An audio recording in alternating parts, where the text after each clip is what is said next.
بسم اللہ الرحمن الرحیم۔ حضرت ابراہیم علیہ السلام کی پیدائش کا واقعہ۔ حضرت ابراہیم علیہ السلام اللہ کے عظیم پیغمبروں میں سے ایک تھے اور ان کی زندگی کے واقعات اسلامی تاریخ اور تعلیمات میں اہم حیثیت رکھتے ہیں۔ ان کی پیدائش کا واقعہ خاص طور پر ایک عظیم اور معجزانہ قصہ ہے۔ حضرت ابراہیم علیہ السلام کی پیدائش بابل کے علاقے میں ہوئی تھی، جو اس وقت بت پرستی اور شرک کا گڑھ تھا۔ اس وقت کے بادشاہ نمرود نے اپنی رعا پر ظلم و ستم کا راج قائم کر رکھا تھا اور لوگ بتوں کی عبادت کرتے تھے۔ روایات کے مطابق حضرت ابراہیم علیہ السلام کی پیدائش سے قبل نمرود کو ایک خواب آیا تھا۔ خواب میں اس نے دیکھا کہ ایک ستارہ ابھرتا ہے جس کی روشنی نمرود کی سلطنت کے ہر حصے کو دھندلا دیتی ہے۔ نمرود نے خواب کی تعمیر جاننے کے لیے اپنے درباری جادوگروں سے رجوع کیا۔ انہوں نے بتایا کہ نمرود کی سلطنت میں ایک بچہ پیدا ہونے والا ہے جو اس کے اقدار کو ختم کر دے گا اور لوگوں کو بت پرستی سے ہٹا کر اللہ کی عبادت کی طرف لے جائے گا۔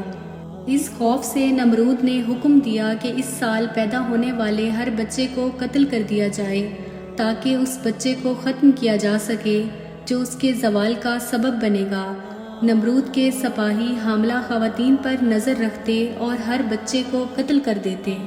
حضرت ابراہیم علیہ السلام کی والدہ کو جب اپنے حمل کے بارے میں معلوم ہوا تو انہوں نے اپنی قوم کے خوفناک حالات کو دیکھتے ہوئے اپنے حمل کو چھپایا۔ اللہ تعالیٰ کی حفاظت میں حضرت ابراہیم علیہ السلام کی والدہ نے ایک غار میں حضرت ابراہیم علیہ السلام کو جنم دیا اور انہیں وہاں چھپا دیا۔ حضرت ابراہیم علیہ السلام کی والدہ انہیں غار میں چھوڑ کر اللہ پر بھروسہ رکھتی تھیں اور انہیں چھپ کر دودھ پلانے آتی تھیں۔ حضرت ابراہیم علیہ السلام اللہ کے خاص فضل اور رحمت سے پروان چڑھتے رہے اور آپ نے ایک ایسے ماحول میں نشو و نما پائی جہاں آپ شرک اور بت پرستی سے مکمل طور پر محفوظ رہے۔ حضرت ابراہیم علیہ السلام بچپن سے ہی عقل و شعور کے حامل تھے۔ جب آپ نے ہوش سنبھالا اور اپنے ارد گرد کے لوگوں کو بتوں کو پوجا کرتے دیکھا تو آپ نے فطری طور پر اس عمل پر سوال اٹھایا۔